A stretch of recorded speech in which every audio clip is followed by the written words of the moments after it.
Assalamualaikum warahmatullahi wabarakatuh. Perkenalkan, nama saya Muhammad Lupi dari kelas 1A Prodi Akuntansi Syariah Fakultas Ekonomi dan Bisnis Islam. Baiklah, di sini saya akan mempresentasikan yaitu tentang materi bab 6, yaitu tentang hak dan kewajiban warga negara. Di materi bab 6 ini yaitu ada 3 sub pokok bahasannya, yaitu yang pertama pengertian warga negara, yang kedua pengertian dan kewajiban warga negara, yang ketiga hak dan kewajiban warga negara menurut Undang-Undang Dasar 1945. Fungsi negara adalah melaksanakan keamanan dan ketertiban dalam masyarakat. Jika tidak ada negara, menurut Thomas Hobbes, itu sama saja seperti homo homini lupus, yaitu artinya disebut manusia memangsa manusia.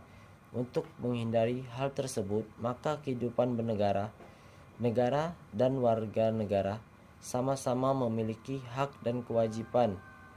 Pengertian warga negara. Penetapan warga negara dalam suatu negara ditentukan berdasarkan peraturan perundang-undang, yaitu disebut dalam pasal 26 ayat 1 Undang-Undang Dasar 1945. Warga negara adalah orang-orang yang bangsa lain yang disahkan oleh Undang-Undang Dasar sebagai warga negara.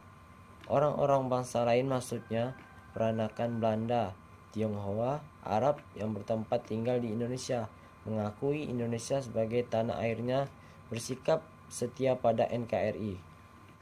Pengertian hak dan kewajiban. Pengertian hak dapat dipahami sebagai HAM menurut Undang-Undang 39 tahun 1999 tentang HAM. HAM adalah seperangkat hak yang melekat pada hakikat dan keberadaan manusia sebagai makhluk Tuhan yang Maha Esa dan merupakan anugerahnya yang wajib dihormati, dijunjung tinggi dan dilindungi oleh setiap negara, hukum dan pemerintahan dan setiap orang demi kehormatannya serta pelindungan harkat dan martabat manusia. Kewajiban asasi dan kewajiban dasar yang harus dijalankan oleh seseorang dalam kaitannya dengan kepentingan dirinya sendiri, alam semesta, masyarakat, bangsa, negara maupun kedudukannya sebagai makhluk Tuhan.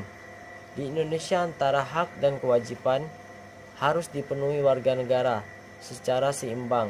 Hak diri seringkali dileburkan dalam hak kolektif atau sosial. Di samping hak pribadi seseorang, terdapat hak-hak orang lain, sehingga masing-masing individu dan harus menghargai hak-hak individu yang lain, yang kemudian melahirkan kewajiban-kewajiban warga negara.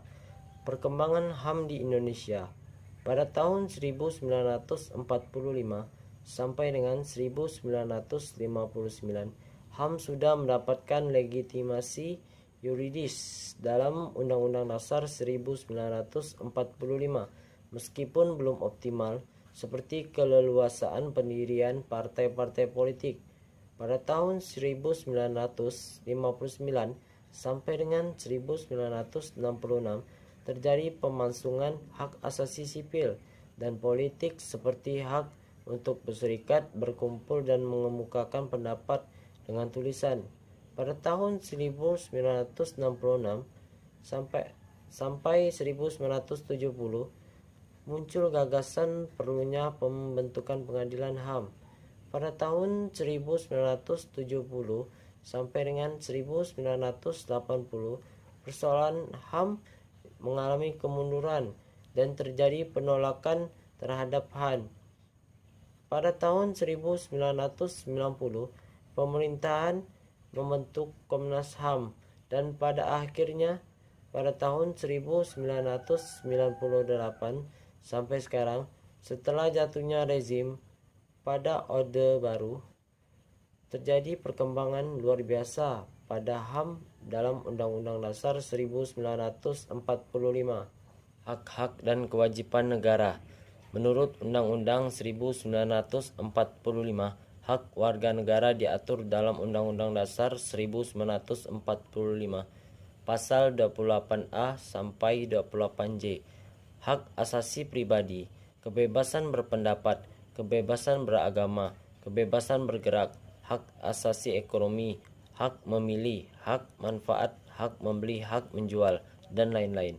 Hak asasi sosial dan kebudayaan, mendapatkan pendidikan, mengembangkan kebudayaan, dan lain-lain. Hak asasi prosedural, mendapatkan keadilan, peradilan, perlindungan, dan lain-lain. Hak asasi politik, memilih, dipilih, berorganisasi, dan lain-lain. Hak asasi dalam perlakuan yang sama, hukum pemerintahan, dan lain-lain. B. Kewajiban warga negara.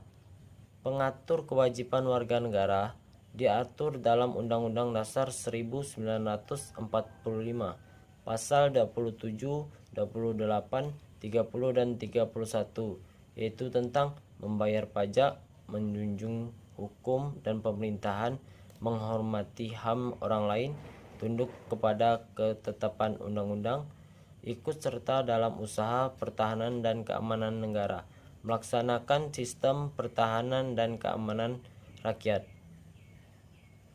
Pembicaraan mengenai hubungan negara dan warga negara. Apakah negara yang melayani warga negara atau sebaliknya dapat merujuk pandangan para pemikir, yaitu menurut kaum pluralis atau menurut Hobbes dan John Locke, masyarakat yang mendahului dan menciptakan negara sehingga negara harus tunduk kepada masyarakat, yaitu kaum Marxis, yang menurut Anthony Gramsci, dominasi kekuasaan ada pada negara. Negara merupakan institusi yang digunakan kaum berjuis untuk menjalankan kekuasaan yang baik.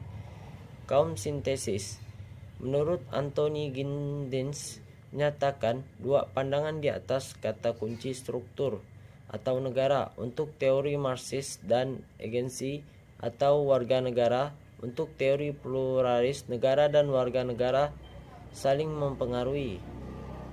Dan sekian itu yang dapat saya sampaikan presentasi saya. Sekian dan saya ucapkan wabillahi taufik walhidayah.